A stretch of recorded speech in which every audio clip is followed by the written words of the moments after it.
అదే RTV app వార్తల్ని క్షణాల్లో చదివే అవకాశం ఉంటుంది. ఒక న్యూస్ పేపర్, ఒక టెలివిజన్ ఛానల్ మీ చేతుల్లో ఎప్పుడూ ఉంటాయి. కేటీఆర్కి కవితకు మధ్య సంబంధాలు ఎందుకు దెబ్బతిన్నాయి? ఎందుకు వాళ్ళిద్దరూ ప్రత్యర్థులుగా మారిపోయారు? కవిత గారు ఒక ఇంటర్వ్యూలో చెప్తూ బీఆర్ఎస్ని బీజేపీలో విలీనం చేస్తారు అనే చర్చ ఎక్కువ జరుగుతుంది. గువ్వల బాలరాజు కూడా అదే మాట అన్నారు. ఢిల్లీ పీఠం కొరకు పోటీ పడే పార్టీలు, జానంపల్లిలో 100 ఎకరాల్లో సోలార్ ప్లాంట్లు, థాయిలాండ్ మలేషియాల్లో పవర్ ప్లాంట్, షాబాద్ పక్కన 80 ఎకరాలు, ఒక్కొక్క నాగారంలో 6 ఎకరాల్లో ప్యాలెస్ కట్టుకున్నారని. ఇవన్నీ నిజమా కాదా? అన్నీ నిజమే, 100%. నాకు ఎన్ని కూడా ఉన్నాయి. రాజగోపాల్ రెడ్డి ఎందుకు బీఆర్ఎస్ వాయిస్ లాగా మాట్లాడుతున్నాడు? ఇట్లాంటి మాట్లాడి బ్లాక్మెయిల్ చేసేసి మళ్ళీ ఎంబటే ఏదో వాళ్ళ కోరికలు నెరవేర్చగానే మళ్ళీ డబ్బా కొట్టడం అలవాటు వీళ్ళకి. ఎందుకు మాజీ ముఖ్యమంత్రి అసెంబ్లీకి రావడం లేదు? కేసీఆర్ ఓరుస్తలేడు నన్ను, అప్పుడే ఏడాది కాకముందే నేను ఏం చేయలేదు అంటున్నాడు. కేసీఆర్తో పాటు తెలంగాణ ఉద్యమం నుంచి చాలామంది ప్రయాణం చేశారు. మీరు మాత్రం అత్యంత సన్నిహితంగా ఎలా ఉండగలిగారు? ఏంటి సీక్రెట్? మాజీ మంత్రి, సూర్యాపేట ప్రస్తుత ఎమ్మెల్యే, కేసీఆర్ కుటుంబానికి అత్యంత సన్నిహితుడైన నేత జగదీశ్వర్ రెడ్డి మనతో ఉన్నారు. తాజా రాజకీయ పరిస్థితులపై ఆయనతో మాట్లాడదాం. జగదీశ్వర్ రెడ్డి గారు నమస్తే. నమస్తే. మీరు కేసీఆర్ కుటుంబానికి అత్యంత సన్నిహితులు. కేసీఆర్తో ఎక్కువ సమయం మీరే ఉంటారు. చాలా విషయాలు ఆయన మీతో షేర్ చేసుకుంటారని అంటారు. ఆయన కుటుంబానికి సంబంధించి వచ్చినప్పుడు కేటీఆర్కి కవితకు మధ్య సంబంధాలు ఎందుకు దెబ్బతిన్నాయి? ఏ విషయంలో వాళ్ళిద్దరి మధ్యలో విభేదాలు వచ్చినాయి? ఎందుకు వాళ్ళిద్దరూ ప్రత్యర్థులుగా మారిపోయారు? ఎక్కడ ఇంతవరకు మనం వినలేదు ఇట్లా వాళ్ళిద్దరి మధ్యన వైవిధ్యాలు వచ్చినాయని కానీ ప్రత్యర్థులైనని కానీ. ఎందుకంటే మొన్న కవిత గారు ఒక ఇంటర్వ్యూలో చెప్తూ నాకు మా అన్నయ్యకి ఏం విభేదాలు లేవు, మంచిగానే ఉన్నామని చెప్పింది. కానీ ఆవిడ ఒక సుదీర్ఘమైన లెటర్ రాశారు. ఆ లెటర్లో నేను ఈ దయ్యాలు ఉన్నాయని చెప్తున్నారు, కేసీఆర్ దేవుడు కానీ కేసీఆర్ చుట్టూ దయ్యాలు ఉన్నాయన్నారు, పార్టీలో నన్ను తొక్కేశారన్నారు. అట్లాగే నేను కేసీఆర్ నాయకత్వాన్ని తప్ప ఇంకెవరి నాయకత్వాన్ని ఒప్పుకోనని కూడా చాలా క్లియర్గా అన్నారు. అంటే కేటీఆర్ని విమర్శించడం, కేటీఆర్ మీద తిరుగుబాటు చేయడం కాదా? ఎందుకు అవుతుంది? అంటే కేటీఆర్ నాయకత్వాన్ని ఒప్పుకోవటం లేదని చెప్తున్నారు కదా. అమ్మాట ఏం అనలేదే.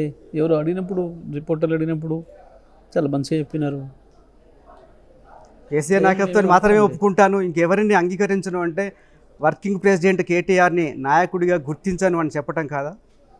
ఆయన ఎందుకు అనుకోవాలి మనం? ఎలా అనుకుంటున్నారు మీరు? ఆయన అడగలేదు కదా అట్లని. ఆయన అడిగి ఉంటే చెప్తే అట్లా మనం తీసుకోవచ్చు. అట్లా ఇప్పటివరకు ఎవరు కేటీఆర్ గురించి ఒకరే అడిగినారు. కేటీఆర్కు మీకు విభేదాలు ఉన్నాయి కదా ఎట్లా అంటే అదేం లేదే, మేము మంచిగా ఉన్నాం కదా అని చెప్పింది. మొన్న రాఖీ కట్టని కూడా వెళ్ళలేదు. యాక్చువల్లీ వెళ్తాను, తను అడిగింది, బట్ ఆయన లేడు, అందుబాటులో లేను అని చెప్పినారు. లేరు కాబట్టి లేనని చెప్పినారు.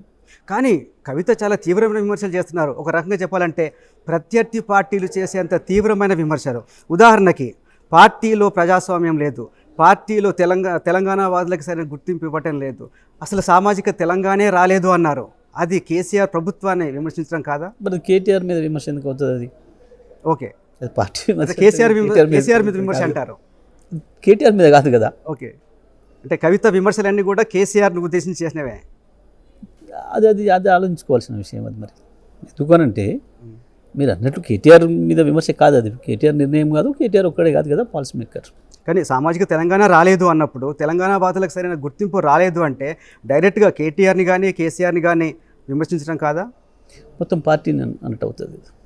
Party run by KCR, party అన్నట్టు, రన్ బై కేటీఆర్, పార్టీని అన్నట్టు అవుతుంది తప్ప ఎవరిని వ్యక్తులు అన్నట్టు కాదు కదా. కానీ పార్టీ అంతా నడిచేది కేసీఆర్ ఆధిపత్యంలోనే ఉంటుంది పార్టీ. అందులో సందేహం ఏం లేదు, అందులో సందేహం ఏం లేదు. అట్లాంటి కేసీఆర్ అన్నట్టు కాదా? డెఫినెట్గా అవుతుంది. ఎందుకు ఆమెకు అంత ఆగ్రహం లేదా అంత ఆవేదన ఎందుకు వచ్చింది? ఎందుకు అనుకుంటున్నారు? తను చెప్పాలి. మీరు చాలా సన్నిహితంగా ఉంటారా కుటుంబంతో? అది తను ఆన్సర్ చెప్పాల్సిన ప్రశ్న, నేను కాదు.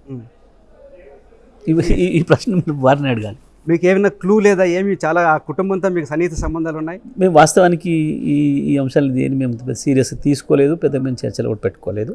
మేము ఎప్పుడు చర్చించలేదు ఈ విషయాలను ఇప్పటివరకు, ఒక్కరోజు కూడా. ఎవరం కానీ ఒక్కరోజు కూడా మేము ఈ విషయాలు చర్చించడం లేదు.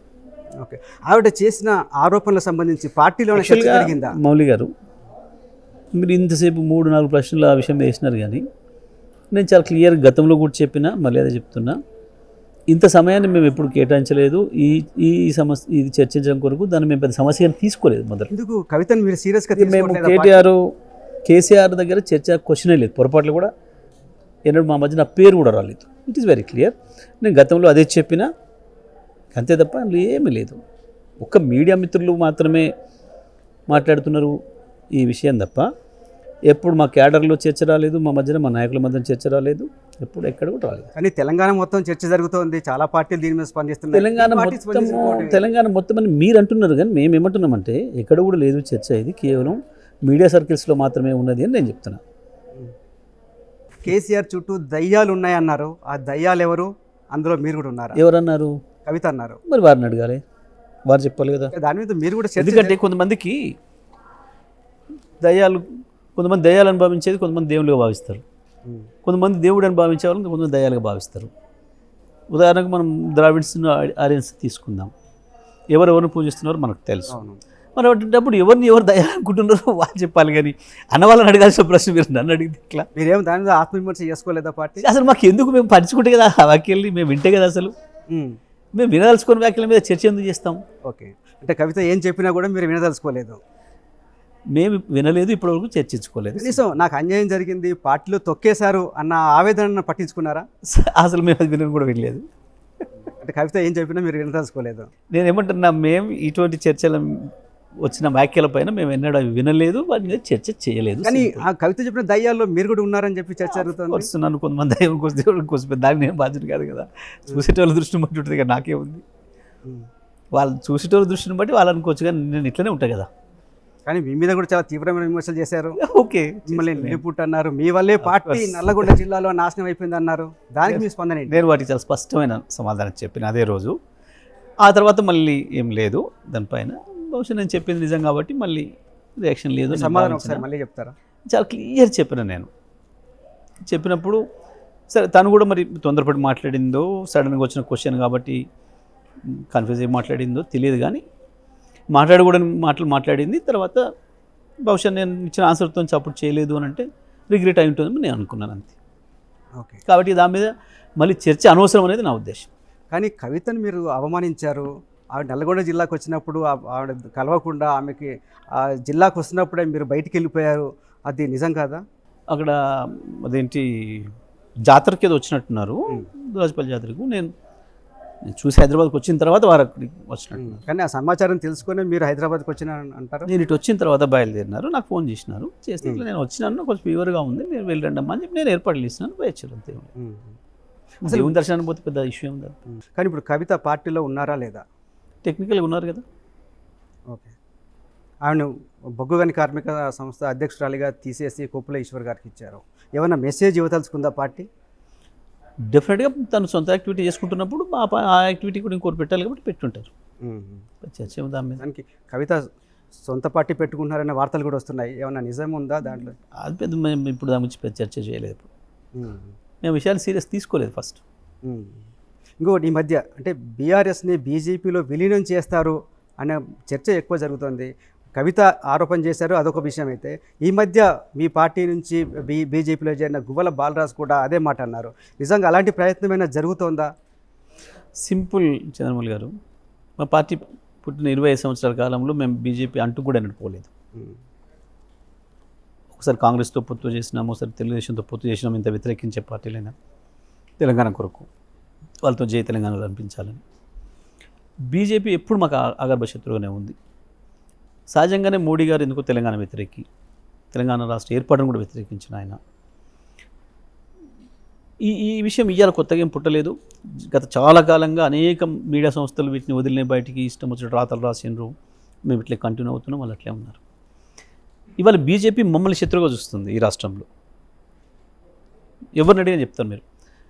వాస్తవానికి బీజేపీకి దేశమంతటా కాంగ్రెస్ శత్రువు, ఒక్క తెలంగాణలో మాత్రం కాంగ్రెస్ మిత్రుడు, మేము శత్రువులం. గత 2 సంవత్సరాలుగా వాళ్ళ ప్రాక్టీస్ కూడా చూస్తున్నారు. ఎందుకంటే 2 జాతీయ పార్టీలు అవి, ఢిల్లీ పీఠం కొరకు పోటీ పడే పార్టీలు. వాస్తవానికి ఇక్కడ 20 నెలలుగా కాంగ్రెస్ అధికారంలో ఉన్నప్పుడు బీజేపీ ఎవరి మీద చేయాలి దాడి? కాంగ్రెస్ మీద చేయాలి. కానీ కాంగ్రెస్ ముఖ్యమంత్రిని మేము విమర్శ చేస్తే కూడా కాంగ్రెస్ నాయకుల కంటే ముందే రియాక్ట్ అవుతుంది బీజేపీ నాయకులు. బండి సంజయ్ కావచ్చు, ఇంకో ఆయన కావచ్చు. రేవంత్ మీద ఈగ వాళ్తే వీళ్ళు ఎక్కువ బాధపడుతున్నారు, వీళ్ళు ఎక్కువ దులిపే ప్రయత్నం చేస్తున్నారు. అంతగా ఐక్యత అనుబంధం వాళ్ళ మధ్యన ఉంది. అది కేవలం టీఆర్ఎస్ను బీఆర్ఎస్ను మళ్ళీ లేవకుండా బలోపేతం కాకుండా చేయాలని ఒక దుర్మార్గమైన ఆలోచనతో ఇద్దరు కలిసి బదులుకొని చేస్తున్నాయి తప్ప ఇవి ఇంకోటి కావు. ఈ కాంగ్రెస్ ప్రచారాలు బీజేపీ కలిసి ఇద్దరు కలిసి చేస్తున్నారు నాటకాలు. ఇక్కడ క్లియర్గా రేవంత్ రెడ్డి అనబడేవాడు మోడీ మనిషిని అందరికి తెలుసు. It's open secret. ఆయన కాంగ్రెస్ దాని నుంచి వెళ్ళి ఆయన పక్కదారి కాంగ్రెస్ పట్టించడం కొరకు ముఖ్యమంత్రిగా కాంగ్రెస్ పేరు మీద పెట్టినాడు Modi. But he's Modi's man, అందులో డౌట్ లేదు. మోడీ అనుకుంటేనే ఆ కుర్చీలో కూర్చోబెట్టగలిగినాడు అనేది అందరికీ రేవంత్ తెలుసు. రెడ్డిని ముఖ్యమంత్రి చేసింది రాహుల్ గాంధీ కాదా? కాదు, మోడీ మాత్రమే, అందులో ఏం సందేహం లేదు. దాని కొరకు బండి సంజయ్ని బలి చేసి మరి ఈయన ముఖ్యమంత్రి ఇట్లా చేసినారు. బండి సంజయ్కి దీనికి సంబంధం చాలా క్లియర్గా మీరు చూసినారు, ఎన్నికల ముందు మీరు చూసినారు, కాంగ్రెస్తో బీజేపీ ప్యారలల్గా వేస్తుందన్న భావన వచ్చింది బండి సంజయ్ అధ్యక్షుని చేసిన తర్వాత. బండి సంజయ్ని పీకినారు, సడన్గా పీకేసినారు, కారణం చెప్పకుండా తీసేసినారు. తీసి బీజేపీని డౌన్ చేస్తూ కాంగ్రెస్ని లేపినారు మోడీ గారు. చాలా క్లియర్గా అయితే ఓపెన్గా జరిగిన విషయం. పెడుతూనే ఏం చేసినారు, మీరు ఇవాళన్న భావన ఇలా కొత్తగా వీళ్ళు మాట్లాడినంటున్నారు. బండి సంజయ్ని తీయాలని నిర్ణయం తీసుకొని డైరెక్ట్గా అమిత్ షా ఆఫీస్ నుంచి ఇక్కడ ఒకరిద్దరు వాళ్ళకి అనుకూలంగా ఉండే పత్రికలు ఎవరైతున్నారో మాకు మొదటి నుంచి ఆగాభ శత్రువుగా ఉన్న వాళ్ళకి సమాచారం ఇచ్చి కేసీఆర్ కోరిక మేరకే పీకేసినారని చెప్పి రాయండి అని చెప్పి ఫ్రంట్ పేజీలో పెట్టించి రాయించినారు. ఇవన్నీ కనబడ్డాయి మనకు. ఇద్దరు కలిసి పనిచేసినారు. కాళేశ్వరం విషయంలో ఒకటే రోజులో అది ఏదో జరిగిందన్న సమాచారం వచ్చిన ఒక్క రోజులో ఎన్డీఎస్ఏ ఇప్పుడు భారతదేశంలో ఏ ప్రాజెక్టు పోలేదు. ఎన్డీఎస్ఏ వచ్చి అక్కడికి ఫోన్ కూడా పోలేదు. ఇక్కడనే ఏదో నివేదిక తయారు చేసినట్టు అది కిషన్ రెడ్డికి ఇచ్చినట్టు కిషన్ రెడ్డి మీడియాకు ప్రకటించి మమ్మల్ని బదనాం చేసే ప్రయత్నం చేసినారు. అది బీజేపీకి ఉపయోగపడదని తెలుసు. దేనికి ఉపయోగపడుతుంది? కాంగ్రెస్కి ఉపయోగపడుతుంది.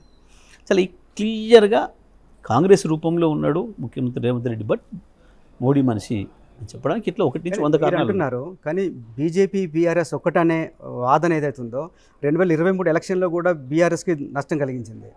ఇప్పుడు నేను అది చెప్తున్నాను. ఇప్పటికీ ఒక అదే పథకం వాదన. ప్రకారం దీన్ని ఎందుకు బీఆర్ఎస్ సరిగ్గా ఖండించలేకపోతుంది? ఒక పథకం ప్రకారం బీఆర్ఎస్ని దెబ్బకొట్టడం కొరకు వాళ్ళిద్దరు కలిసి ఆడుతున్న నాటకంలో భాగంగానే ఈ ప్రచారాలు జరుగుతున్నాయి అనే విషయాన్ని అదే చెప్పినాను స్పష్టంగా.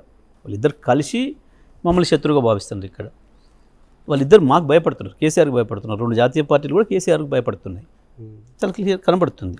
ఈ 20 నెలలుగా చూడండి, మీరు చెప్పండి, 20 నెలల ప్రాక్టీస్లో బీజేపీ పార్టీ ప్రతిపక్షంగా అసెంబ్లీలో వాళ్ళ పర్ఫార్మెన్స్ ఏంది, బయట వాళ్ళ పర్ఫార్మెన్స్ ఏంది, హైడ్రా విషయంలో వాళ్ళ పర్ఫార్మెన్స్ ఏంది, మూసీ విషయంలో వాళ్ళ పర్ఫార్మెన్స్ ఏంది, లగచర్ల విషయంలో వాళ్ళ పర్ఫార్మెన్స్ ఏంది.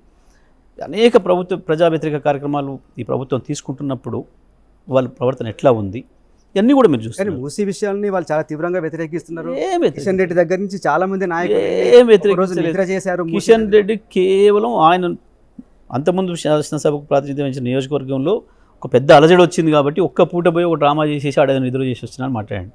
నిద్ర చేస్తారండి? యుద్ధం చేసేవాడు కూడా అంటే యుద్ధం చేయాల్సి నిద్ర చేస్తాడా? మూసీ వల్ల ఎలాంటి ప్రమాదం లేదని నిరూపిస్తున్నాం మేము అని చెప్పి వాళ్ళు నిద్ర డ్రామా. చేస్తే మీకు నమ్మకం లేదా వాళ్ళ ఉద్యమం మీద? ఒక డ్రామా అది చేయి, ఒక మాస్ ఈవెంట్ చేయి.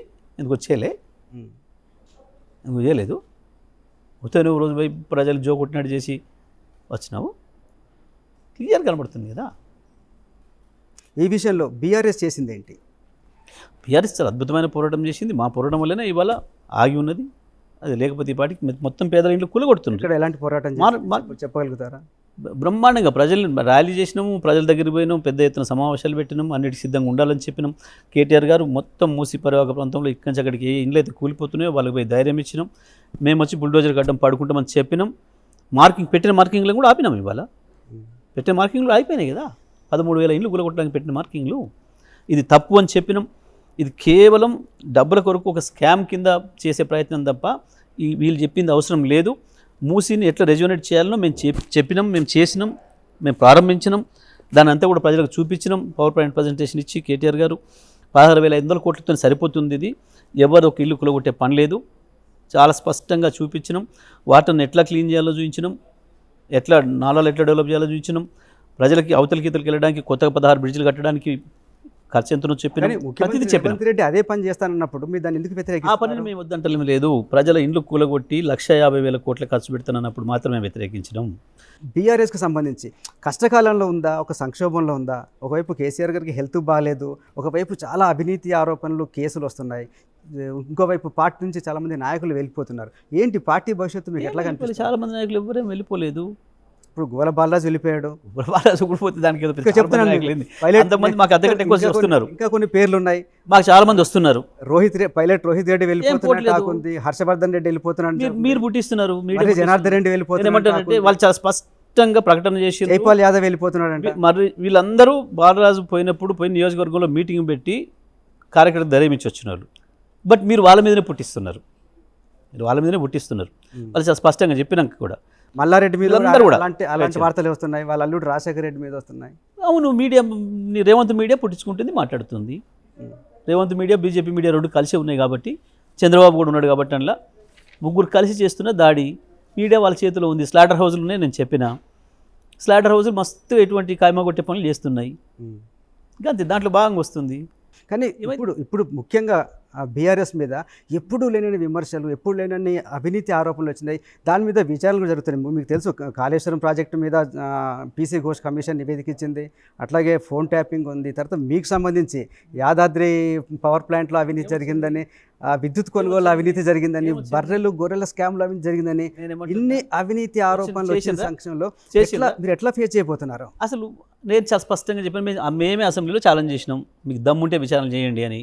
చేసినరు, తెచ్చి మనిషి ఆడదాచి పెట్టుకోరు.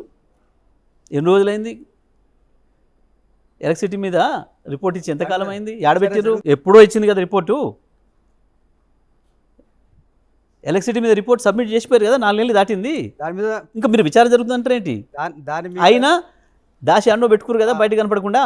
వాళ్ళు దాని మీద కూడా క్లారిటీ ఇచ్చారు.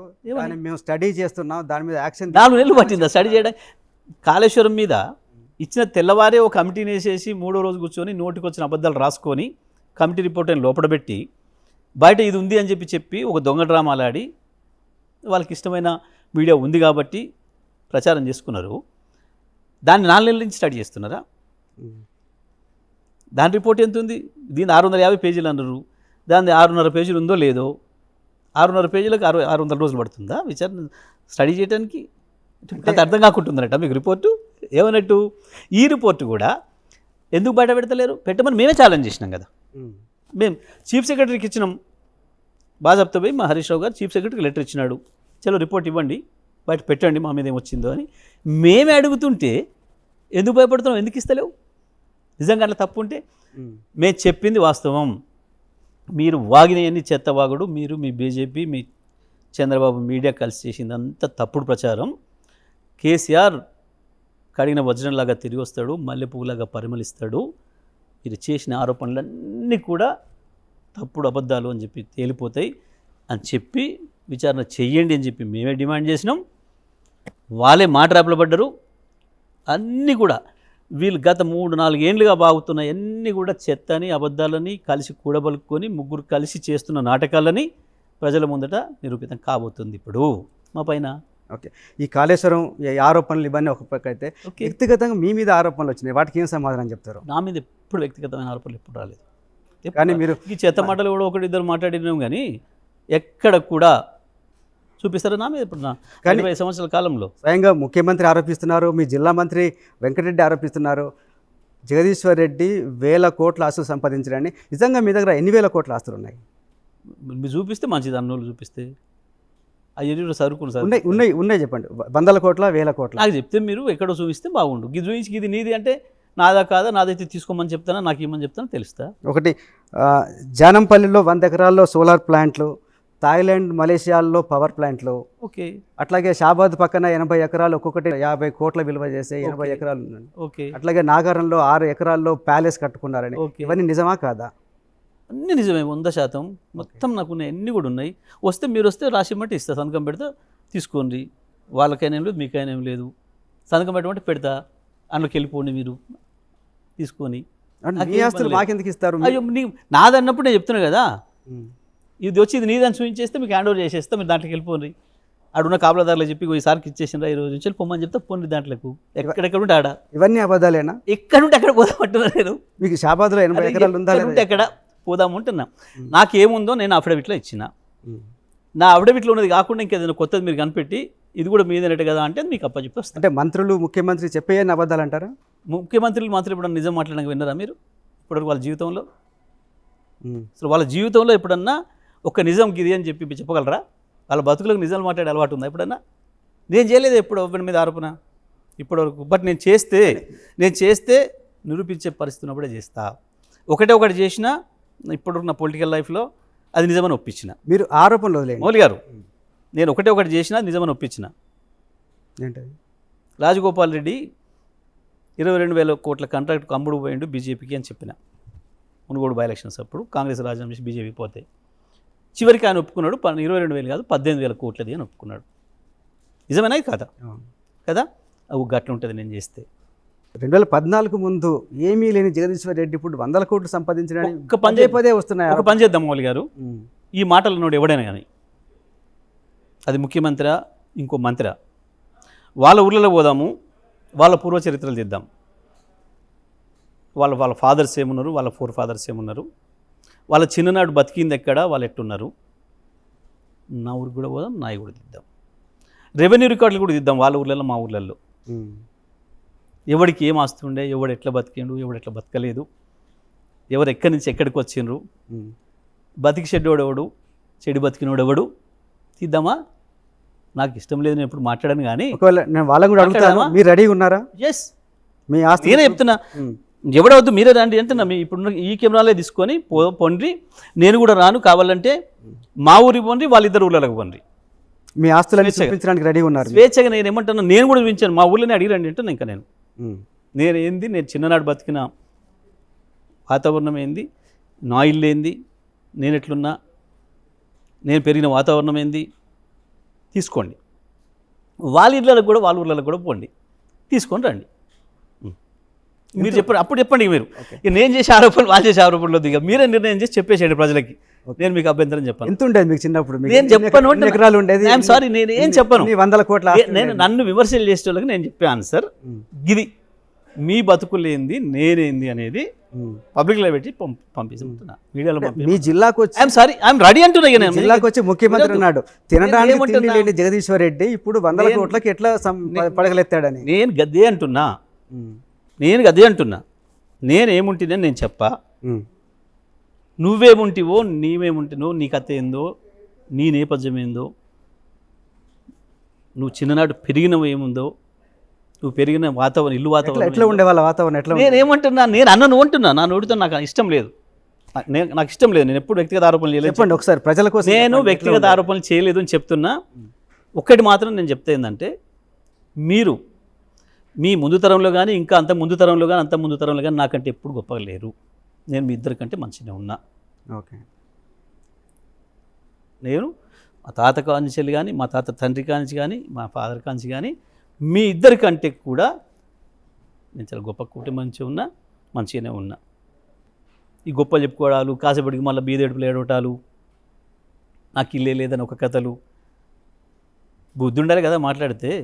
పెట్టే కళ్ళద్దాలు 2 లక్షలు 3 లక్షలు ఉంటాయి, నువ్వు వేసే కూట్లు ₹1,00,000 కోట్లు ఉంటాయి, గంగెట్లో వేసినట్టు మంది నువ్వు మాట్లాడినావు కదా. ఇంకో వెంకటరెడ్డి చెప్తున్నాడు, సిగ్గు లేకుండా ఎండాకాలం వేయాలా వానకాలం వేయాలా కోట్లు తెలియదు, చలికాలం వేయాలా ఎండాకాలం వేయాలా కూడా తెలియకుండా కోట్లు వేసుకొని ఈ గంగిరిదిల బాపతులు వీళ్ళు వాళ్ళు నా గురించి మాట్లాడితే ఎట్లా మరి? ఇక ఆయనకు నల్లగొండలో ఇల్లే లేదంట, అట్లా పేదరికంలో ఉన్న మనిషిని మీరు ఎట్లా ఆరోపణ చేస్తారు? నేను ఏమంటున్నా, నేను ఉన్నది చెప్పను, లేదు చెప్పను భయ్, సింపుల్. నాకు ఛాలెంజ్ చేయడం కూడా ఇష్టం లేదు, నాకు ఇష్టం లేదు. కానీ ఎక్కడైనా ఉండని లేకపోని ఆయన పేరు మీద ఉన్న ఆస్తిని నా పేరు మీద ఉన్న ఆస్తిని మార్చుకుందామా? ఒప్పుకుంటాడా? వీళ్ళిద్దరు మీరు నిజంగా ముఖ్యమంత్రి గారు వెంకరెడ్డి గారు ఒప్పుకుంటారా? సీరియస్గా అంటున్నారా మీరు? రాసిపడి రాసిస్తాను నీకు. ఇప్పుడు నువ్వు ఇక్కడి చక్కగా పోయి అడుగు, వీళ్ళు ఎక్స్చేంజ్కి ఒప్పుకుంటారా అడుగు. మీరు రెడీగా ఉన్నారు ఎక్స్చేంజ్? నేను రెడీగా ఉంటేనే కదా ఛాలెంజ్ చేసేది. నేను రెడీగా ఉంటేనే కదా ఛాలెంజ్ చేసేది. ఓకే, నా పేరు అయినా ఏం లేదు, నా ఫ్యామిలీ మెంబర్స్ పేరు కూడా అంటున్నాను నేను. ఇంకా నేను వాళ్ళని కూడా ఒప్పిస్తాను, మా ఫ్యామిలీ మెంబర్స్ని కూడా. ఆయన కూడా ఒప్పిమని వాళ్ళ ఫ్యామిలీ మెంబర్స్ను. ఓకే, ముఖ్యమంత్రి ఒప్పిస్తాడా, మా జిల్లా మంత్రి ఒప్పిస్తాడా? ఒప్పిమని వాళ్ళ ఫ్యామిలీ మెంబర్స్ పేరు ఏం లేదు, మా ఫ్యామిలీ మెంబర్స్ పేరు కూడా ఇస్తా. ఓకే, ఇప్పుడు ఉన్నాయి. ఇంకోటి మీరు లేదు గతంలో ఉన్నదానికి పోదామంటే, పాత దానికి కూడా పోదామంటే దానికనుక నిలబడదాం. వాళ్ళ ఫాదర్స్ జనరేషన్ దాన్ని ఒప్పుకుందాం, ఇంకా ముందు జనరేషన్ దాన్ని ఒప్పుకుందాం, 3-4 తరాల ముందైనా పోదాం. ఓకే, ఓకే, ఏ తరంలో ఆస్తుల మార్పిడికి మీరు రెడీ? నేను రెడీ. వాస్తవానికి ఆ పాత ఒప్పుకుంటే నాకే నష్టం, కొత్తది ఒప్పుకుంటే నాకు లాభం. కానీ కోమటిరెడ్డి రాజగోపాల్ రెడ్డి ఈ మధ్య ఎందుకు బీఆర్ఎస్ వాయిస్ వినిపిస్తున్నాడు? ప్రభుత్వం ఫెయిల్ అయింది, 2000 మహిళలకు 2500 కోట్ల రూపాయలు ఇవ్వలేదు, అట్లాగే రైతు భరోసా అమలు చేయట్లేదు, రుణమాఫీ కాలేదు అంటున్నాడు. ఏం జరిగింది? రాజగోపాల్ రెడ్డి ఎందుకు బీఆర్ఎస్ వాయిస్ లాగా మాట్లాడుతున్నాడు? బీఆర్ఎస్ వాయిస్ ఏం కాదు, రాజగోపాల్ రెడ్డికి వెంకటరెడ్డికి మొదటి నుంచి అలవాటే. ఇట్లాంటివి మాట్లాడి బ్లాక్మెయిల్ చేసేసి మళ్ళీ ఎంబటే ఏదో వాళ్ళ కోరికలు నెరవేర్చగానే మళ్ళీ డబ్బా కొట్టడం అలవాటే వీళ్ళకి. వీళ్ళ మాటలు ఎవరు నమ్మరు, అన్నైనా తమ్ముడైనా. మీరు చూసిండ్రు, ఇదే వెంకటరెడ్డి కదా, 25 కోట్లు పెట్టి కొనుక్కొచ్చుకుంటూ పీసీసీ, తెలుగుదేశం పీసీసీ, ఆయన తెలుగు కాంగ్రెస్ అయిపోయింది, మేము ఆయన నాయకత్వంలో పనిచేయను అని చెప్పి ఆయన, నువ్వు ఎప్పటికైనా హోంగార్డువే, నువ్వు ఎస్పీ కాలేవని ఈయన మాట్లాడిన వాళ్ళు ఇప్పుడు ఏం మాట్లాడుతుండ్రు? ఏమన్నాడు మొన్న? అంత గలీజ్గా ప్రజలు అసహించుకుంటున్నారు. చూసిన వాళ్ళు మీడియా మిత్రులు కావచ్చు, వాళ్ళందరి సమక్షంలో జరిగింది ఆడ మొన్ననైతే. ఆయన మేము గెస్ట్ హౌస్ కూరకి అని చెప్పేసి అని కట్టిన బిల్డింగ్ను ఇప్పుడు నా క్యాంప్ ఆఫీస్ అని చెప్పేసి అని ప్రారంభం చేసుకొని దాంట్లో ఏదో చిన్న పూజ చేసి అయిపోయింది. ఈయన అప్పటికే 2-3 సార్లు ట్రై చేసినట్టు ముఖ్యమంత్రికి, ఆయన ఏదో మీటింగ్లో కలవలేదు. ఆ తర్వాత ఆయన ఫ్రీ అయినాక ఎవరు చెప్పినట్టుండ్రు, పిఎల్ చెప్తారు కదా, సార్ ఇట్లా ఇది ట్రై చేస్తున్నాడు ఆయన వెంకరెడ్డి అని. ఆయన ఫోన్ చేసిండు. ఆ ఫోన్ మోగేటప్పుడు చూసి, అరే రావు అందరూ రావు, ముఖ్యమంత్రి ఫోన్ చేస్తుండు. ఆడికే సంబరపడిపోయి తబ్బిబ్బు అయిపోయి ఏదో ముఖ్యమంత్రి ఫోన్ మాట్లాడి, రేవంత్ అన్న ముఖ్యమంత్రి గారు, నువ్వు 10 ఏళ్ళు ముఖ్యమంత్రి ఉండాలని చెప్పి నేను గణపతి హోమం చేస్తున్నా. సిగ్గనిపించదా? నవ్వుకుంటారు ప్రజలు, చూసేటోళ్ళు, వింటున్నారు ప్రేక్షకులు. ఎంత అగ్లీగా ఆయన గురించి ఏం మాట్లాడినో ఇప్పుడు మళ్ళీ అయిపోయింది. ఆ మాట మీద ఉంటాడా? ఫోన్ పెట్టేసి చిని అమ్మ గీని ముఖ్యమంత్రి నాల్సి వస్తున్నాయో మనం ఈ మాట మాట్లాడుతున్నాడు అంటాడు ఆఫ్ ద రికార్డు. అంటే కాదు, అంతకుముందు నేనేమంటున్నా, ఇట్లా అభిప్రాయం మార్చుకోవడంలో తప్పే అనిపిస్తుంది. ఇదే మార్చుకుంటే తప్పు లేదు. మళ్ళీ ఫోన్ పెట్టేయగానే గదే మాటలు. ఆఫ్ ద రికార్డ్ ఏంది? మీడియా ముందట ఒకటి, ఆఫ్ ద రికార్డ్ ఒకటి. దాన్ని రికార్డ్ చేసిండు ఈయన ఫోన్ రికార్డ్ చేసేసి వినిపించిండు, అందుకే ఫోన్లు బంద్ పెట్టిండు అనేది కూడా ఈ మధ్యన వార్తలు విన్నాం మనం. ఈ ఐక్యత ఏం ఐక్యత? ఈ దొంగల మధ్యన ఐక్యతలాగా, దొంగల ఊళ్ళు పంచుకున్న ఐక్యతలాగా. ఇక ఈయన కూడా రాజగోపాల్ ఇంత మాట్లాడుతున్నాడా? మళ్ళీ 4 రోజులలో లోపల వీళ్ళు సెట్ చేసుకున్నాక అద్భుతమైన ముఖ్యమంత్రి ఈయన మాట్లాడతారు, మీరు వింటారు. ఇక గిది వాస్తవానికి ఇదంతా ఒక జోకర్ల పాత్రలాగా ఉంటుంది తప్ప వీళ్ళది ఎవరు నమ్మే పరిస్థితి లేదు. ఇప్పుడు కూడా మళ్ళీ విమర్శిస్తున్నాడు. ఇప్పుడు రాజగోపాల్ రెడ్డికి అంటే ఆల్రెడీ బీజేపీ ఒకసారి వెళ్ళి వచ్చేసాడు, ఇప్పుడు రేవంత్ రెడ్డి తోటి పడతలేదు కాబట్టి బీఆర్ఎస్లోకి వస్తాడు అనే ఒక వాదన ఉంది, ఒక చర్చ ఉంది. అట్లా వచ్చే అవకాశం ఉందా? వస్తే మీరు స్వాగతిస్తారా? ఇదంతా ఉత్తమ ముచ్చట, ఎవరు నమ్మరు వాళ్ళను. మీ మీడియానే కొంత అంతో ఇంతో వాళ్ళకి ఇంకా స్పేస్ ఇస్తుంది తప్ప ప్రజలు ఎవ్వరు వీళ్ళ మాటలు నమ్మరు, పట్టించుకొని. మీరు మునుగోడు నియోజకవర్గానికి పోయి అడగండి ఎవరైనా నమ్ముతారేమని. ఎవరు నమ్మరు వీళ్ళ మాటను, సీరియస్ తీసుకోవడం లేదు. ఎందుకంటే ఒక పూట పొగిడి ఒక పూట తెగిడి, మీడియా ముందట మైకులు ఎదురుగున్నప్పుడు ఒక మాట మాట్లాడి, ఆ మైకులు బంద్ కాగానే ఇంకొక మాట మాట్లాడి, అర్థం కాదా ప్రజలకి? అర్థం అయిపోతూనే ఉంది కదా, జోకర్లు అవుతారు కదా వీళ్ళు. ఈ సినిమాల్లో అక్కడక్కడ డ్రామాలలో నాటకాలలో మధ్యలో వచ్చే పాత్రలు ఉంటాయి కదా, జోకర్ పాత్రలు, బఫన్ పాత్రలు అంటారు. గా పాత్రలు అయిపోయినాయి ఇప్పుడు వీళ్ళ వాస్తవానికి. కా స్థితికి పోయినరు ఇద్దరు అందములు. కాబట్టి మీరు మళ్ళీ ఏదో తీసుకొని సీరియస్గా ఏదో జరిగిద్ది, ఇక కాంగ్రెస్లో ఏదో జరిగిపోతుంది, ముస్లిం ఏదో జరుగుతుంది, లేకపోతే ఆయన ఏదో బీఆర్ఎస్కి వస్తాడు, ఇట్లాంటివన్నీ వేస్ట్ చర్చలు. అంటే ఆయన ఓపెన్గా పబ్లిక్గా చెప్తున్నారు, నాకు మంత్రి పదవి మీద కాంక్ష లేదు, నేను మంత్రిని కావాలనుకుంటే నాకు కేసీఆర్ ఇచ్చేవాళ్ళని. నిజంగా అట్లాంటి ఏదైనా ప్రపోజల్ వచ్చిందా? మౌలి గారికి ఇవే పరుగు తీసే మాటలు అంటున్నా. ఎందుకంటే నువ్వు అడిగేదే మంత్రి పదవి గురించి. నేను ఇక్కడనే అంటున్నా, నేను రిపోర్టర్ మిత్రులను కూడా అంటున్నది ఎందుకన్నా అంటే, నేను ప్రశ్న అడుగుతలేరు అనమాట. నువ్వు ఇంత ఏడ్చేది మంత్రి పదవి కొరికే, నేను నాకు మంత్రి పదవి ఇస్తానన్నారు ఇయ్యలేదు, నాకు మంత్రి పదవి ఇస్తానన్నారు ఇయ్యలేదు అని కదా నీ ఏడుపు. ఈ మధ్యన ఇంకొక కొత్త ఏడిపోయింది, డబ్బులు, కాంట్రాక్టులు. ఈ మధ్యన కాలంలో ఈ గవర్నమెంట్ చేసిన కాంట్రాక్టులలో ఆ కొడంగల్ లిఫ్ట్ ఇరిగేషన్ చేస్తేనేమో మెగా కృష్ణాడికి కొంత, సుధాకర్ పొంగులేటి శ్రీనివాసుడికి కొంత ఇచ్చినట్టున్నారు. నేను ఇక్కడేదో రోడ్డు ఇస్తేనేమో ఇచ్చినట్టున్నారు. ముఖ్యమంత్రి తనకు అనుకూలమైన పద్ధతులు ఇచ్చుకుంటున్నాడు. నాకు పైసలు ఇస్తలేరు, పదవి ఇస్తలేరునే కదా ఏడుపు. మళ్ళీ కాసేపు నాకు ఏ పదవి వద్దు, నేను మంత్రి కావాలనుకుంటే ఇవ్వాలి ఏందండి పనికి మళ్ళీ చేస్తా మాటలు. జగదీష్ రెడ్డి గారు, మీరు 10 సంవత్సరాలు, దాదాపు 10 సంవత్సరాలు మంత్రిగా ఉన్నారు. ఎందుకు ఈ గత ఎన్నికల్లో ఒక్కళ్ళు మీరు మాత్రమే గెలిచారు, మిగతా పార్టీని గెలిపించుకోలేకపోయారు? కారణం ఏంటి? సింపుల్, ఒక నల్గొండలనే జరగలేదు, అది రాష్ట్రంలో పార్టీగా ఓడిపోయినాం. చాలా విషయాలు ఉంటాయి దాంట్లో, ఒకటి అని చెప్పడానికి లేదు కదా. మేము ఓడిపోవడానికి కారణం లేదని గతంలో కూడా మనం చాలా సందర్భాలు చర్చించుకున్నాం. పోయినాయి, కొన్ని జిల్లాల్లో మొత్తం కూడా పోయినాయి. దానికి అనేక కారణాలు, ఇది అదని చెప్పడానికి ఏం లేదు. కానీ మీ మీద ఒక ఆరోపణ, మీరు ఏ నాయకుడిని ఎదగనివ్వరు జిల్లాలో, ఇంకే నాయకుడిని కూడా పైకి రానివ్వరు అనేది నిజమా కాదా? అయితే మీరు రివర్స్లో అడిగిన ఈ క్వశ్చన్, నేను ఎగ్జాంపుల్ చెప్తాను. మీరు రివర్స్లో అడిగిన ఈ క్వశ్చన్, రివర్స్లో అడిగాను చెప్తా మీకు. అసలు ఈ రాష్ట్రంలో కావచ్చు, నల్గొండ జిల్లాలో కావచ్చు, నాయకులను అంటూ పెంచింది నేను, ఎమ్మెల్యేలను చేసింది నేను, ఎంపీలను చేసింది నేను అనేది మీరు మా జిల్లాలో ఏ కార్యకర్తలను ఎవరిని చెప్తారు, ఎవరిని అడిగినా అనేక మంది వాళ్ళే చెప్తారు. సింపుల్ గుర్తుపెట్టుకోండి మీరు. గుత్తా సుఖేందర్ రెడ్డి కూడా మీకు పోటీ ఎదుగుతున్నారు, పోటీగా ఒక సీనియర్ నాయకుడు కాబట్టి ఆయనను కావాలని మీరు మండలి చైర్మన్గా పంపించారు. నాకంటే పెద్ద పోస్టులో పోవడం కూడా నా తప్పే అవుతుంది లేదు. అంటే మీకు మండలి చైర్మన్ కూడా నేనే చేసిన, మంత్రిగా పోటీగా రాకూడదని మండలి చైర్మన్గా నేనే చేసినా మీరు అంటున్నారా? అవును. అంటే నాకంటే పెద్ద పదవి ఇచ్చినందుకు నేను గొప్పన్నా చిన్నన్నా? వాళ్ళ అబ్బాయి కూడా టికెట్ తర్వాత అందువల్లే ముఖ్యమంత్రి తర్వాత ప్రోటోకాల్ ఎవరిది? గవర్నర్, సీఎం తర్వాత మండలి చైర్మన్. నాకంటే పెద్దదా చిన్నదా? కానీ పొలిటికల్గా మీకు అడ్డు రాకుండా చిన్నదా? అంత పెద్ద పోస్టులు ఇచ్చినా కూడా నా మీద విమర్శ అంటే నేను ఏమనాలి? దానికి కూడా నన్ను బాధ్యతని, అది కుట్రని అంటే ఏమనుకోవాలి? దీన్ని ఎవడని ఇస్తాడు ఈ ప్రపంచంలో తనకంటే పెద్దది ఎవరికైనా? ఇప్పుడు రాష్ట్రంలో కావచ్చు, ముఖ్యంగా దేశవ్యాప్తంగా ఒక బీసీ నినాదం రాష్ట్రంలోకి వచ్చినప్పటికీ బీసీ రిజర్వేషన్ అనేది చాలా సీరియస్గా చర్చ జరుగుతుంది. బీఆర్ఎస్ బీసీల పట్ల చాలా నిర్లక్ష్యంగా, నిర్లిప్తంగా ఉంది, వాళ్ళ రిజర్వేషన్ల విషయంలో పట్టించుకోవట్లేదు అంటే మీ సమాధానం ఏంటి? ఒక్క బీఆర్ఎస్ మాత్రమే బీసీల విషయంలో కృతనిశ్చయంతో పనిచేసింది, అనేక రిజర్వేషన్లు ఇచ్చింది. కాంగ్రెస్ చేసిన మోసం, బీజేపీ చేసిన మోసం, ద్రోహం వల్లనే ఇవాళ బీసీలకు సరైన న్యాయం జరగడం లేదు. ఎందుకు అనంటే ఏదైతే ఇక్కడ రాష్ట్రంలో 50% మేము మించం వచ్చే ఎన్నికల్లో అని చెప్పి కాంగ్రెస్ పార్టీ ప్రభుత్వం ఆనాడు హైకోర్టుకు అఫిడవిట్ ఇచ్చిపోయింది. దానివల్లనే మేము ఉన్ననాడు 50% పరిమితం ఇవ్వాల్సి వచ్చింది. మొట్టమొదటిగా అసెంబ్లీలో తీర్మానం చేసి పంపించింది మేమే ఢిల్లీకి, అది అక్కడనే కోల్డ్ స్టోరేజ్లో పెట్టింది బీజేపీ ప్రభుత్వం. చాలా క్లియర్గా ఏం కనబడుతుంది. కాంగ్రెస్ తెలిసి కూడా మోసం చేయడం కొరకే కామారెడ్డి డిక్లరేషన్ ఇచ్చింది, మనందరికీ కూడా తెలుసు. మీకు ఇక్కడ కాంగ్రెస్ చిత్తశుద్ధి ఎంత ఉంది అని చెప్పడానికి మీకు చెప్తాను. కామారెడ్డి డిక్లరేషన్లో 42% రిజర్వేషన్తో పాటు 20,000 కోట్లు ప్రతి సంవత్సరం బడ్జెట్లో కేటాయింపు చేస్తామని బీసీలకు, ఓబీసీ మంత్రిత్వ శాఖ పెడతాము అని చెప్పి హామీ ఇచ్చింది. దాంట్లో మరి ఇది వీళ్ళ చేతుల్లోనే ఉంది కదా. 20,000 కోట్ల బడ్జెట్ పెట్టలే, ఒకసారి 4,000, ఒకసారి 3,000 పెట్టిండ్రు. ఓబీసీ మంత్రిత్వ శాఖ ఇవ్వలేదు, క్లియర్గా కనబడుతున్నాయి. ఇవన్నీ ఒకవైపు అయితే వీళ్ళ డ్రామా ఎక్కడ దనుకుంది అని అంటే, ముఖ్యమంత్రి మాట్లాడతాడు నేను ఢిల్లీకి ధర్నాకు పోతే బీఆర్ఎస్ రాలేదు, బీజేపీ రాలేదు, ఇంకో రాళ్ళు మాట్లాడుతున్నావు, పెట్టుకుంది కాంగ్రెస్ నుంచి వెళ్ళే ధర్నా, కాంగ్రెస్ పార్టీ ధర్నా. అది పెట్టినావు, కాంగ్రెస్ పార్టీ ధర్నా పెట్టి అసెంబ్లీలో మౌలి గారు ఇక్కడ లెట్ మీ కంప్లీట్ తీర్మానం మీరు ఢిల్లీలో ధర్నా డ్రామాకు పోతే ఎందుకు మీ రాహుల్ గాంధీ రాలే, ఎందుకు మీ ఖర్గే రాలే, ఎందుకు మీ ప్రియాంక గాంధీ రాలే? తెలంగాణలో ఎన్నికలైనప్పుడు వీళ్ళందరూ వచ్చి తిరిగారు కదా. బీసీ రిజర్వేషన్ పార్టీగా మేము గొప్పగా చెప్పుకుంటాం, దేశంలో తిరుగుతున్నారు కదా. ఏంది మీ చిత్తశుద్ధి?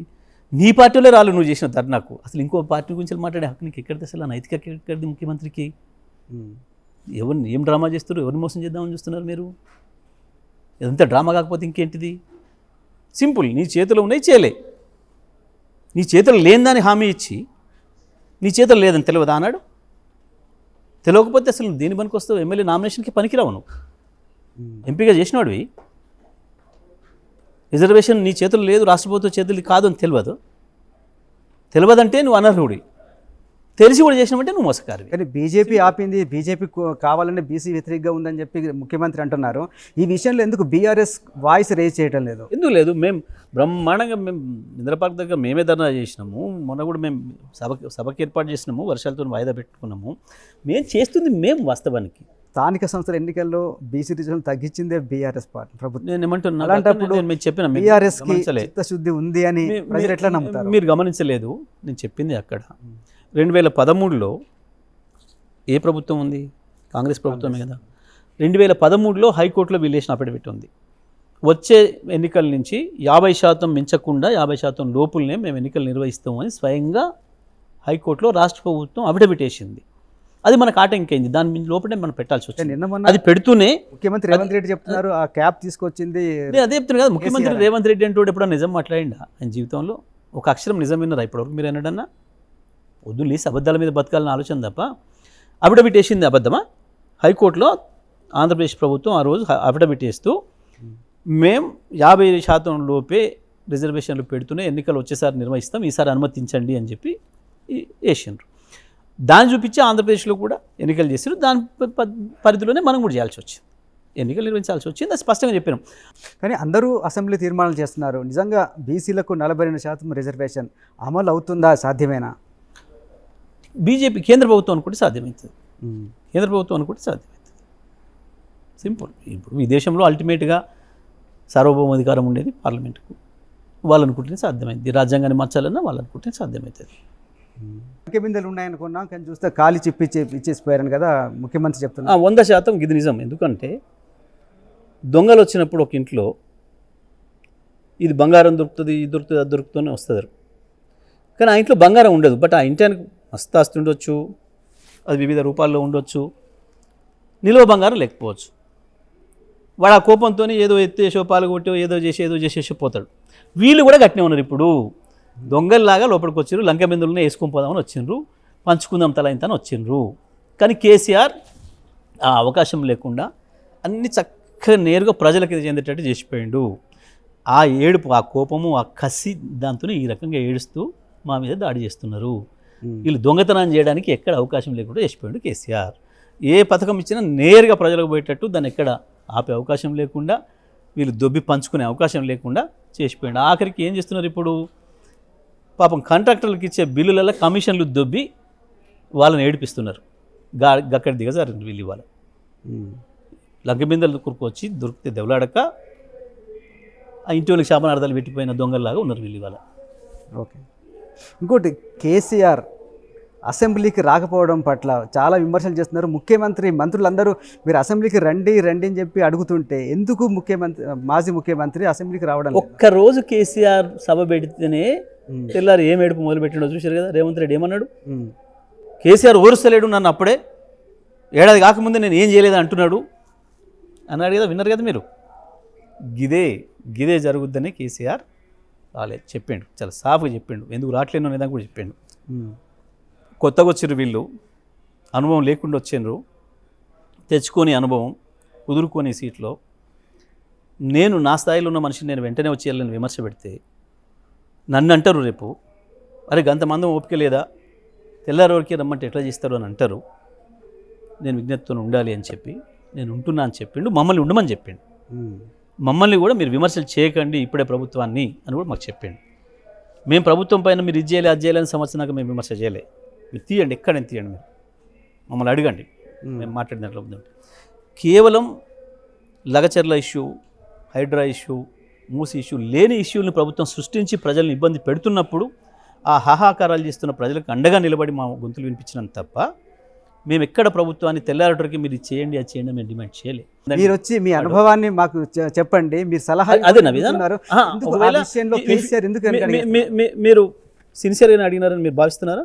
ఒక రిపోర్టర్గా, సీనియర్ రిపోర్టర్ ఏమనుకుంటున్నారు చెప్పండి. ఏం చెప్పిండు? ఆయనే చెప్పిండు కదా, నేను ఎందుకు రమ్మన్నా ముఖ్యమంత్రిని, నన్ను చూసి కృషించి చావాలే, నా అభివృద్ధిని చూసి కృషించి చావాలే, అసెంబ్లీలో మాట్లాడండి కదా, ఇవి కుళ్ళుకొని చావాలి మాట్లాడండి కదా. ఒక మాజీ ముఖ్యమంత్రి గురించి ముఖ్యమంత్రి మాట్లాడే మాటలు అవేనా? మీ మీడియా అట్లే భరిస్తుందా, సహిస్తుందా? ఇదన్నా ఒక విమర్శ చేయరా? అంటే అసెంబ్లీకి వస్తే అవమానాలు జరుగుతాయని ఆయన కదా మాట్లాడిండు. నేనేమంటున్నా, అసెంబ్లీకి రావాలా ఇంకోటి రావాలని నువ్వు ఓడి గొట్టంగాడివి నన్ను అడగటానికి? నాది నేను నిర్ణయించుకుంటా, నా ప్రజలకి ఏం చెప్పాలో నేను చెప్పుకుంటా. ఒకనాడు ఏదో ప్రజల్ని మోసం చేసి ఒక విలన్ లాగా వచ్చి కూర్చున్నా నువ్వు ఒక విలన్వి, అడిగితే నేను ఎందుకు చేయాలని అవసరం? అసలు నువ్వేవాడివి? జగదీశ్వర్ రెడ్డి గారు, ప్రజలు ఎన్నుకుంది మాకు తెలుసు, తమ గొంతు వినిపించాలి, తమ సమస్యలు ప్రభుత్వంతో మాట్లాడాలని కాదా? అవును, దాని కొరకే మేము అదే పనిలో ఉన్నాము. ఆ విషయంలో అదే పనిలో మేము ఉన్నాము అంటున్నా. మీరు అనుకోవట్లేదా? లేమి లేదు, అదే పనిలో ఉన్నాడు కేసీఆర్ అని నేను అంటున్నా. అదే పనిలో ఉన్నాడు కేసీఆర్. ఇప్పుడు నేను వినిపించే గొంతు ఎవరిది? నేను వినిపించే గొంతు ఎవరిది? నా గొంత? కేసీఆర్ గొంతు కదా. హరీష్ రావు వినిపిస్తే ఎవరిది గొంతు? కేటీఆర్ వినిపిస్తే ఎవరిది గొంతు? ఇవన్నీ కేసీఆర్ గొంతులు కదా, మా పార్టీ గొంతులు కదా. కేసీఆర్ని ఒక నియోజకవర్గ ప్రజలు ఎన్నుకున్నారు, వాళ్ళ గొంతు ఎవరు వినిపించాలి? కేసీఆర్ ఏ నియోజకవర్గ ప్రజలు ఎన్నుకున్నారో ఆనే ఉన్నాడు. మరి కన్ఫర్మేషన్ ఈ వెదలకు కూడా చెప్పండి. కేసీఆర్ ఏ నియోజకవర్గ ప్రజలు ఎన్నుకున్నారో వాళ్ళ మధ్యనే ఉన్నాడు. వాళ్ళకి ఎవరు కావాలన్నప్పుడు వాళ్ళకి కలుస్తున్నాడు. వాళ్ళ సమస్యలు ఏందో వాళ్ళు చెప్పుకుంటున్నారు. They are happy.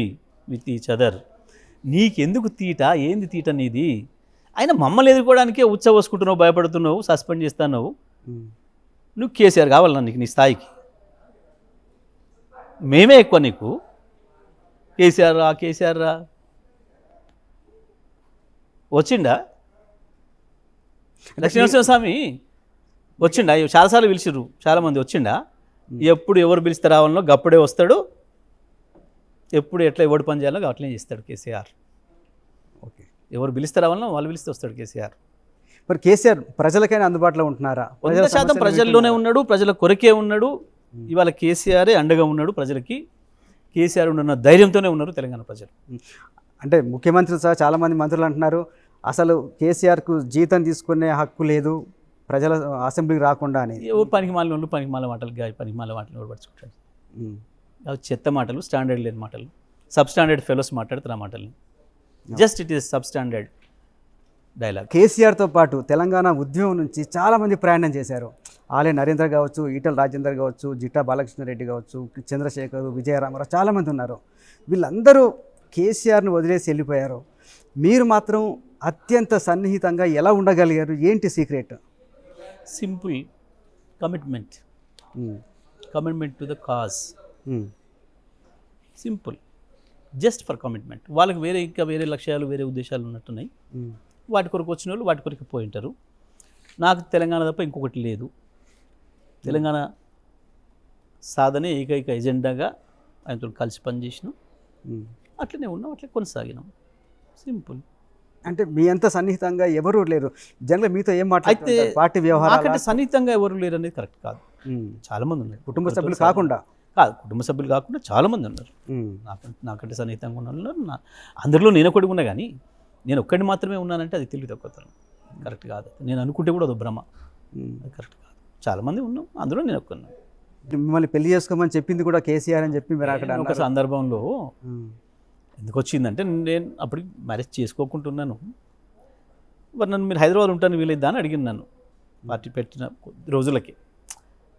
అంతకుముందు మేము చాలా రోజులు డిస్కస్ చేసినాం కాబట్టి, పార్టీ పెట్టడానికంటే ముందే డిస్కషన్స్లో ఉన్నాం కాబట్టి, చాలా విషయాలలో ప్యారలల్గా ఉండడంతో నా ఆలోచనలు వారి ఆలోచనలు దగ్గరగా ఉండడంతో ఒకసారి నన్ను సురపేట పిలిచినప్పుడు, మీరు హైదరాబాద్లో ఉంటానికి వీలైద్దా, కొంతమంది డిస్కస్ చేసుకోవాలి, ప్రతిరోజు ఒక టీమ్గా 5-6 ఉండి రోజు చర్చ చేసుకోవాల్సిన అవసరం ఉంటుంది, ఇంత పెద్ద ఉద్యమాన్ని నడపాలంటే మీకు ఉండడానికి ఉంటుందా అంటే ఉంటానని అన్నాను. మరి ఫ్యామిలీని ఎట్లా షిఫ్ట్ చేస్తారు అంటే, తెలంగాణ అంతా నా ఫ్యామిలీ అని నన్ను నవ్వుకుంటూ అంటే అన్నారు. అంటే నేను బ్యాచిలర్ని. ఓకే ఉంటారు, ఇక్కడ ఉంటాను వీలేదు అంటే ఉంటా నాకు అనేవాళ్ళు ఉన్నారు, ఉండొచ్చు అన్నాను. ఆ తర్వాత ఎప్పుడో 10-15 రోజుల తర్వాత కూర్చొని నైట్ మాట్లాడుకుంటూ, జగదీష్ రెడ్డి గారు మీరు సరే పెళ్ళి ఎందుకు చేసుకోలేదు నాకు తెలియదు, మీ వ్యక్తిగత విషయం, కానీ పెళ్ళి కాకుండా జీవితం పరిపూర్ణం కాదేమో. అప్పుడు మీకు ఏజ్ ఎంత ఉంటుంది? నా ఏజ్ 34-35. ఓకే.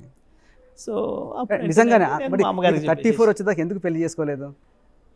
వాస్తవానికి నేను ఏదో చేయాలి సమాజంలో అనే భావన ఉన్నవని, అంటే నాకు 11th ఇయర్ నుంచే నాకు కొంచెం ఆలోచనలు ఎక్కువగా ఉండేవి. ఈ దేవుడు, దయ్యాలు వీటన్నిటి మీద నాకు అప్పటికి ఒక అభిప్రాయం ఏర్పడింది. నేను 78లోనే విద్యార్థి ఉద్యమాలను పార్టిసిపేట్ చేసినాను. స్వాతంత్ర ఉద్యమ చరిత్ర చదవటం అని, అప్పుడు మనం లేకపోతే అప్పుడు పుట్టుంటే బాగుండేది కదా, బ్రిటిష్ వాళ్ళకి వ్యతిరేకంగా యుద్ధం చేసేవాళ్ళం కదా. అంటే ఈ భగత్ సింగ్, చంద్రశేఖర్, ఆజాద్ వీళ్ళ చరిత్ర చదువుతున్నప్పుడు బాగా అనిపించేది. సో అట్లా ఉద్యమాలలో మమేకమై పనిచేస్తూ వచ్చిన ఒక ఐడియాలజీతో ఉన్న 10th క్లాస్కి వచ్చేటప్పటికే ఒక లెఫ్ట్ ఐడియాలజీ వచ్చింది. దాంట్లో పనిచేద్దాం, దేశం కొరకు, ప్రపంచం కొరకు, సమాజం కొరకు పనిచేయాలి అన్న భావనలో వెళ్ళిపోయినాను. సరే ఆ తర్వాత అనారోగ్యము, రకరకాల కారణాల చేత మళ్ళీ వెనక్కి వచ్చినాను. మీరు ఎప్పుడైనా నక్సలైట్ మూవ్మెంట్లోకి వెళ్ళాలనుకున్నారా? నేను చెప్పింది అదే, లోపలికి వెళ్ళిపోయినాను. నేను అండర్గ్రౌండ్ పోయినాను. బాగా ఆరోగ్యం చెడిపోయింది, బాగా అంటే బ్రతకడమే కష్టం, ఇంకొద్ది రోజులు అయితే బతకడు అనే భావన రిపోర్ట్ ఇచ్చిన డాక్టర్లు. ఆ టైంలో మీరు వెళ్ళాలి ఇంటికి అని చెప్పి నిర్ణయం చేసినారు. వెళ్తే మళ్ళీ రాలేము అంటే వాళ్ళు ఏమన్నారంటే, మీరు బతుకుంటే కదా ఏదైనా చేయాలంటే, బ్రతుకుండాలంటే మీరు ఇంటికి పోవడం తప్ప మార్గం లేదు, డైట్ మెయింటైన్ చేయాలి. హిమోగ్లోబిన్ 3%కి ఏదో పడిపోయింది, తప్పదు, ఇప్పుడు మనం అండర్గ్రౌండ్లో మెయింటైన్ చేయలేము ఇది. సరే వచ్చేసినాము. వచ్చినాక నాకు ఏదో ఒక అసంతృప్తి ఉండేది, ఏదో చేయాలి దేశం కొరకు, మనకు జన్మనిచ్చిన మాతృభూమి కొరకు ఏదో చేయాలని తపన ఉండేది. ఇక అదే ఆలోచనలతోని ఫ్యామిలీ అడ్డంకి అవుతుందేమో, మళ్ళీ ఎప్పటికైనా వెళ్ళిపోతారేమో అనే ఒక భావన ఎప్పుడు ఒకవైపు ఉండేది. ఫ్రీగా ఉండాలి కాబట్టి నేను న్యాయవాదిగానైతేనే ఫ్రీగా ఉండగలుగుతా, ఏ ఉద్యోగాలు ఇవన్నీ కావు అని చెప్పి అడ్వకేట్గా చేస్తూ అట్లా ఉన్నాను. ఆ క్రమంలో కేసీఆర్ గారు తెలంగాణ గురించి మాట్లాడడం, అప్పటికే నేను నా ప్రాంతంలో జరుగుతున్న అన్యాయం చూసినాను, నీళ్ళ విషయంలో జరుగుతున్న ఇది, మా పొలాలు నీళ్ళు లేక ఎండిపోవడము, చేసిన పొలాల మధ్యలో ఎండిపోవడము, కరెంట్ లేక ఇబ్బందులు పడడము, ఇవన్నీ ఫేస్ చేస్తాను. ఆ క్రమంలో దాంతో నేను అటాచ్ అయ్యింటిని. అట్లే ఇక నాకు మ్యారేజ్ వాయిదా. ఇంకొకసారి అంటే ఒక రాజ్య హింసను వ్యతిరేకించే నక్సలైట్ పార్టీ నుంచి మీరే రాజ్యంలో ఒక భాగం అయ్యే దాకా మార్పు వచ్చింది చెప్తా మీకు. అది కూడా ఈ తెల్ల బట్టలు వేసుకోవడానికి కూడా కారణం సార్, అది కూడా చెప్తాను నేను. నాతో అనకుండా మా నిరంజన్ రెడ్డి గారితో అన్నాడు ఒకరోజు, జగదీష్ లీడర్ కావాల్సినాడు, అట్లా ఇన్షర్ట్ వేసుకొని కలర్ డ్రెస్ వేసుకొని తిరిగితే ఎట్లా, నేను ఇన్షర్ట్ వేసుకొని ఉండేవాడిని అప్పుడు. ఎట్లా వైట్ డ్రెస్లో కనపడాలి కదా నీట్గా అని. సరే నిరంజన్ రెడ్డి గారు నాకు పొద్దున్న చెప్పాను, నేను రాత్రి ఇట్లా అన్నారు సార్. సరే తెల్లబట్టలు వేసుకోవాలంటే కొంచెం సిగ్గు అనిపిస్తుంది, ఏం చేయాలి మరి, ఎక్కడ కుట్టియాలి, అవి కూడా తెలియదు నాకు.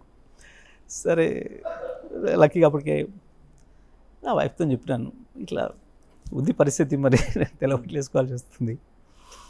సరే పోదాం పదండి అని చెప్పి, సాత్ తీసుకునే షాప్ ఎక్కడ ఉంటుందో సరే అక్కడికి పోయి అడుగుదాము వాడిని, మరి నాకేం తెలియదు వీటి గురించి, వీటిని ఏమంటారో ఏంటిదో, పోదాం పద అంటే ఆమెకు కూడా తెలియదు వాస్తవానికి. సరే పోదాం పదం పోయి కొనుక్కొని మొదటి రోజు వేసుకోవడానికి చాలా సిగ్గుపడుకుంటూ వేసుకున్నారు.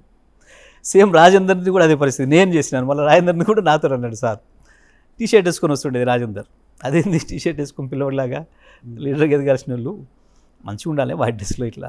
నేను రాజేందర్ చెప్పిన, అన్న ఇది నీకు కూడా వచ్చేసింది ఇది అంటే, అమ్మ ఎట్లా తొడగాలి మనం అని. సరే పోదాం పని నేనే తీసుకొని కొనిచ్చిన. సో అట్లా అనిపిస్తుంది మాకు, అరే ఈ డ్రెస్ వేసుకున్న వాళ్ళని చూస్తేనే కాల్ చేయాలనుకున్న వాళ్ళం కదా అని ఒకసారి అనుకుంటాం అప్పుడప్పుడు నవ్వుకుంటాం. మీది లవ్ మ్యారేజ్ కాదు, చాలా అరేంజ్ మ్యారేజ్. జస్ట్ సారీ మాట కానీ మా అమ్మకి చెప్పినా, అమ్మ ఇంకా ఎక్కడ వెతుకురి నీ కోరిక శాంక్షన్ చేస్తున్నా. అప్పటికే మా అమ్మ నా మీద యుద్ధం చేస్తుండే, దీక్షలు చేస్తుండే, పెళ్లి చేసుకోవాలి. సో సరే ఓకే అమ్మ చెప్తే వాళ్ళే చూసి చేసుకున్నాం అంతే. అంటే మీరు ఉద్యమంలో ఉన్నప్పుడు కానీ లేదా స్టూడెంట్గా ఉన్నప్పుడు ఎప్పుడైనా లవ్లో పడ్డారా, ఎవరైనా ప్రేమించారా? ఏం లేవు నాకు అట్లాంటి ఎప్పుడు లేదు. ఇక మేమున్న మూమెంట్ అటువంటిది, విద్యార్థి మూమెంట్ ఆ రోజుల్లోనే చాలా బాధ్యతాయుతంగా ఉందము.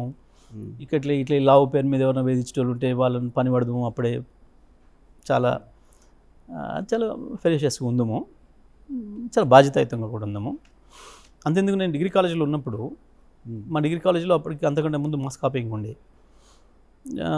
మా ప్రిన్సిపల్ నేను మాట్లాడే విధానము, నా ఆదర్శాలను చూసి పిలిచి, జగదీష్ మీరు ఈ నకల్ని వ్యతిరేకిస్తున్నారా, ఏంటి మీ పాలసీ అని అంటే, మేము అవుట్లెట్ వ్యతిరేకిస్తాం సార్ మేము మా ఆర్గనైజేషన్గా. అప్పుడు మరి ఈ విషయాన్ని నువ్వు చెప్తావా అని అంటే, బాగా చెప్తాను, నేను దీన్ని భయపడను కదా అని చెప్పి కాలేజీ ప్రేయర్లో చెప్పించేది నాతో. ఎవరు నకలు కొట్టినా కానీ మేము సాధించాము ఎట్టి పరిస్థితుల్లో, దాన్ని మేము వ్యతిరేకం, దాన్ని మాత్రం ఆలోచించేది లేదు, మీరు లెక్చరర్స్ పైన దౌర్జన్యం చేస్తే నాకు కుదరదు అని చెప్పి. అప్పుడున్న ఒకటి రెండు సంఘాలు, విద్యార్థి సంఘాలు కూడా దానికి అనుకూలంగా ఉండేది, మేము దానికి వ్యతిరేకంగా ఉద్యమం చేసి నిలబడ్డ వాళ్ళం. అట్లా కొంచెం మేము ఇక వీటన్నిటి దూరంగా ఉండేది ఆ రోజుల్లో.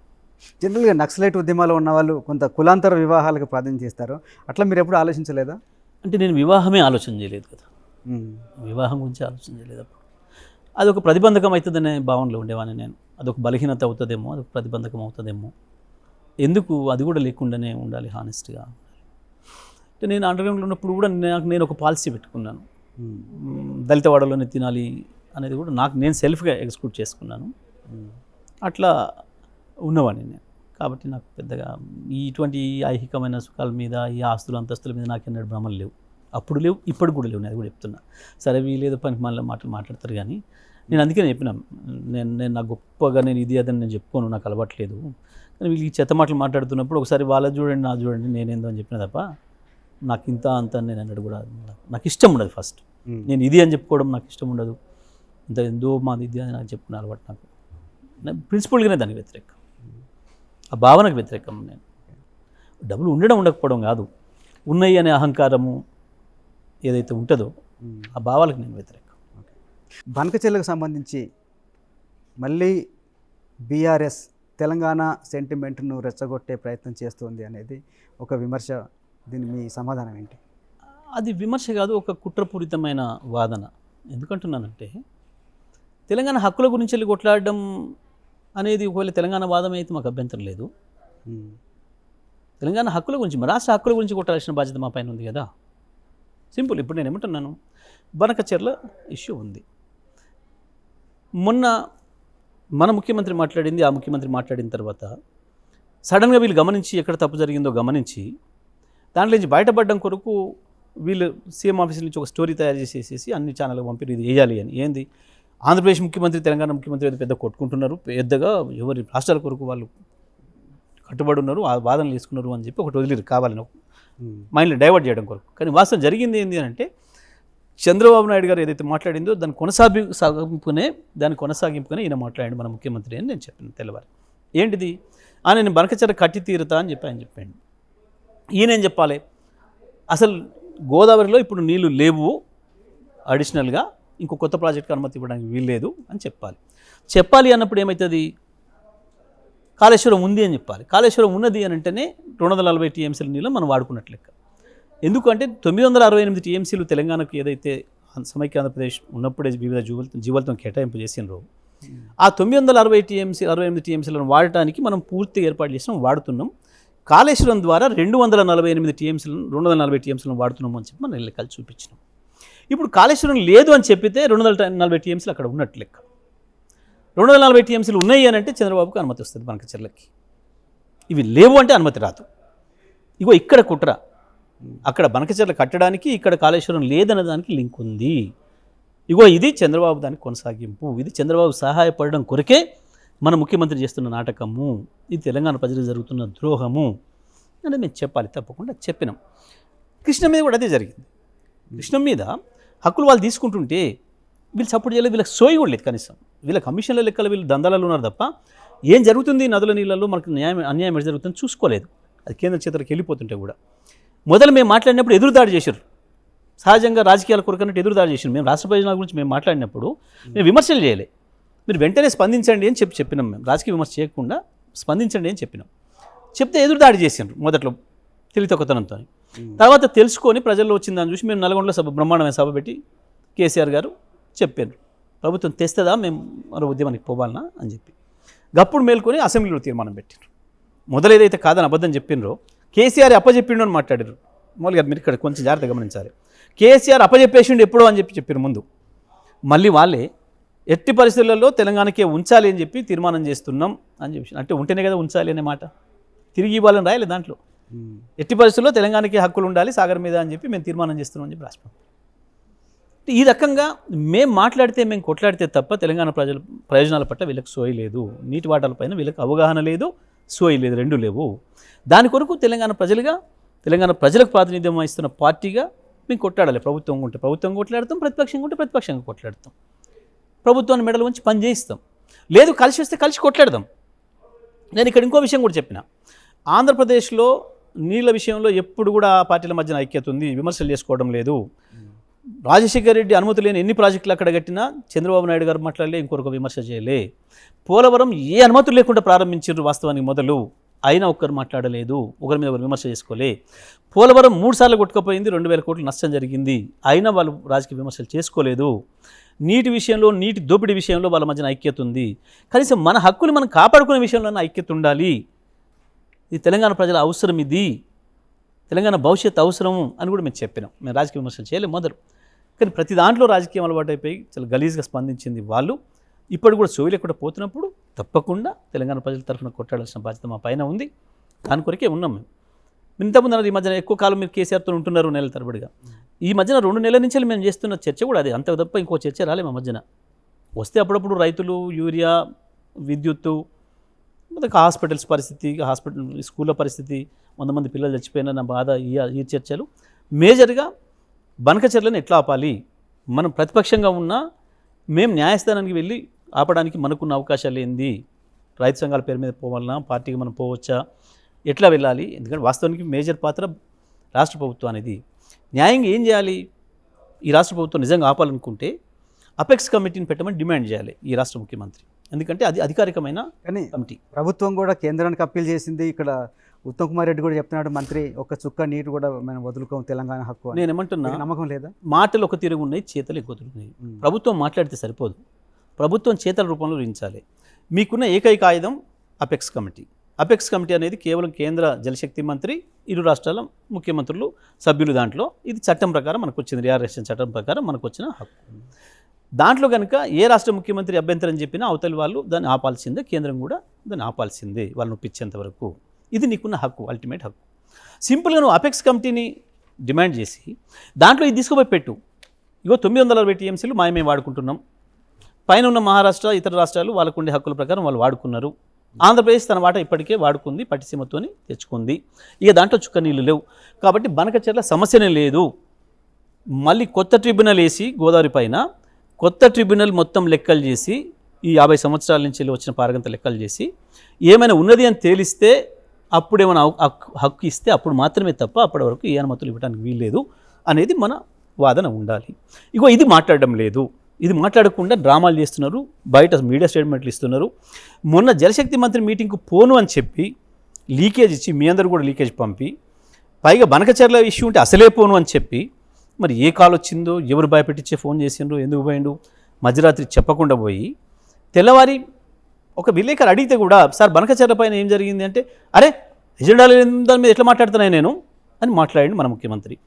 ఇది అయిపోయి 10 నిమిషాలు అయిందో కాలేదో ఆంధ్రప్రదేశ్ మంత్రి బనకచెర్ల పైన కమిటీ వేయడానికి తీర్మానం చేసినాం, తెలంగాణ ముఖ్యమంత్రి ఒప్పుకున్నాడు అనడమే కాదు ఆయన ఎజెండాలో ఫస్ట్ అంశమే బనకచెర్ల అని చూపించాడు. ముఖ్యమంత్రి అబద్ధం చెప్పినట్టు తేలిపోయింది, స్పష్టంగా ముఖ్యమంత్రి దొంగతనం దొరికిపోయింది. ఇగో ఇది తెలంగాణ ప్రజలు వాళ్ళు చేస్తున్న ద్రోహం. దాని మీద మేము కూడా కొట్లాడుకుంటే ఎట్లుంటాం? దాని ఎందుకు తెలంగాణ సెంటిమెంట్ని ఇంకోటని మాట్లాడితే మోసం చేయడం తప్ప ఇంకోటి కాదు. తెలంగాణ హక్కుల్ని గుంజుకోవడం కొరకు, తెలంగాణకు ద్రోహం చేయడం కొరకు చేసే ప్రయత్నాలు భాగంగా ఇటువంటివి మాట్లాడుతున్నారు, అసలు విషయాన్ని పక్కదారి పట్టించడానికి. థ్యాంక్ యూ జయశ్రీ రెడ్డి గారు. Thank you very much. తెలుగులో న్యూస్ కి ఫాస్టెస్ట్ యాప్ ఇప్పుడు టోటలీ న్యూ అవతార్లో జస్ట్ 5 seconds లో కంప్లీట్ న్యూస్. సోషల్ మీడియాలో ట్రెండ్స్ కి one stop solution. Live TV app voice search option తో ఇప్పుడే డౌన్లోడ్ చేయండి లేదా అప్డేట్ అయిపోండి. యాప్ లింక్ డిస్క్రిప్షన్ లో ఉంది.